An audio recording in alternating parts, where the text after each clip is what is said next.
Assalamualaikum student. Today we will continue our previous chapter. So take out your book and come to page number 98. Today we will learn about impurities of water. Water में जो impurities होती है इसके बारे में आज हम पढ़ेंगे. Water used for drinking purpose need to be clean. It should be free from unwanted substances like mud and germs called impurities. हम क्या करते हैं, वाटर को किस लिए यूज़ करते हैं? हम पीने के लिए यूज़ करते हैं. इसलिए कैसा होना चाहिए, वाटर साफ़ होना चाहिए. उसमें किसी भी तरीके की ऐसे सब्सटेंस नहीं होने चाहिए जैसे कि मर्ड या जर्म जिसे इम्प्योरिटीज़ कहा जाता है. ऐसा कुछ प्रेजेंट नहीं होना चाहिए उसमें. Impurities in water can make us fall. Impurities क्या होता है, वाटर में प्रेजेंट इम्प्योरिटीज़ हमें क्या कर सकता है, बीमार कर सकता है. Water has 3 types of impurities in it. इसमें वाटर में जो होती है 3 टाइप की इम्प्योरिटीज़ होती हैं. कौन कौन सी? इनसॉल्यूबल कैन बी सीन, जो हमें दिखाई देती हैं. Soluble can not be seen, जो हमें नहीं दिखाई देती. And germs. A number of waterborne diseases like cholera, diarrhea, typhoid, tapeworm infection and jaundice and are caused due to consumption of impure water.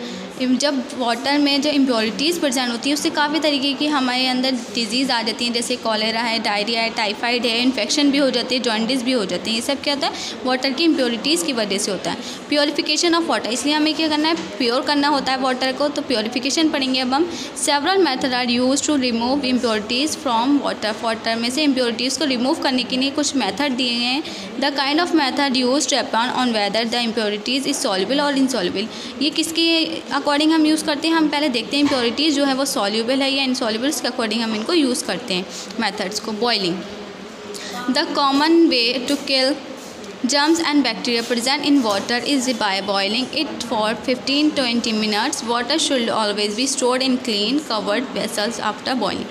जब क्या है, सबसे कॉमन जो है मेथड, जर्म्स को एंड बैक्टीरिया को, जो वाटर में प्रेजेंट जर्म्स एंड बैक्टीरिया उसको किल करने के लिए क्या करना चाहिए, हमें 15-20 मिनट्स वाटर को बॉईल करना चाहिए. इससे क्या होगा, हमारा वाटर जो है, और उसको स्टोर करके रखना चाहिए, सब बॉटल में स्टोर करके रखना चाहिए. जिससे क्या होता है, वेसल्स में जिससे भी आप स्टोर करो वो भी क्लीन होना चाहिए और उसे बॉईल कर उसमें यूज़ करना चाहिए. Filtration. It is the process of separating insoluble impurities present in the water using a filter like filter paper, strainer, etc. In the laboratory we make use of filter papers. ये वाला जो process होता है filtration का, वो किसके लिए use करते हैं हम, insoluble impurities को अलग करने के. जो हमें दिखती हैं इम्प्योरिटीज़ उनको हम अलग कर सकते हैं. इसको किस चीज़ का यूज़ करके, हम फिल्टर पेपर का, स्ट्रेनर का यूज़ कर सकते हैं.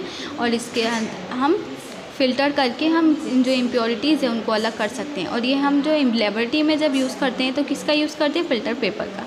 Sedimentation. The process by which insoluble impurities in water settle down at the bottom is called sedimentation. The impurities that settle at the bottom are called sediments.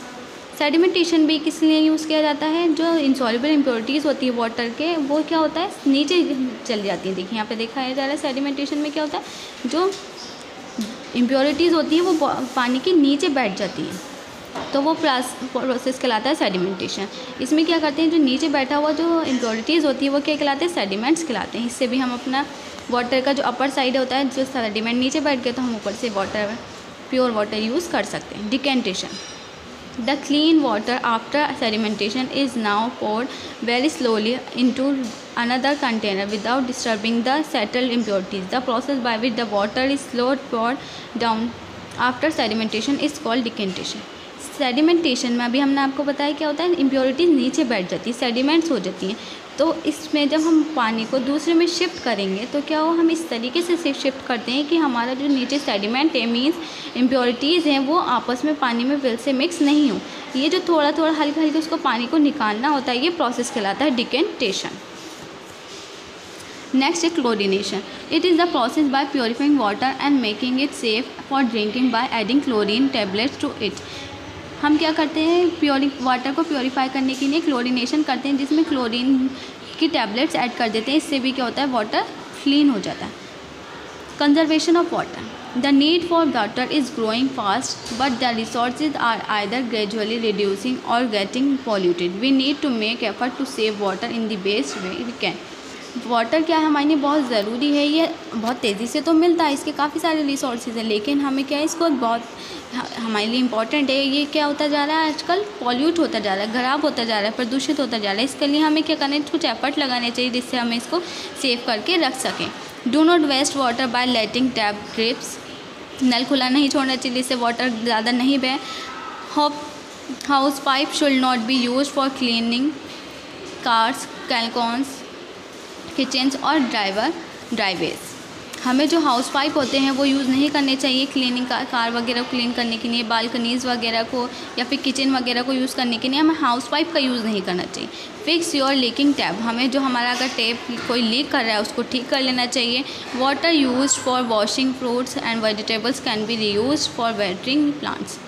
जो हम water का use करते हैं fruits and vegetable को wash करने में, उसको store करके रख लीजिए और फिर वाटरिंग प्लांट्स को भी वही वाटर यूज़ करके वाटर का यूज़ कर सकते हैं।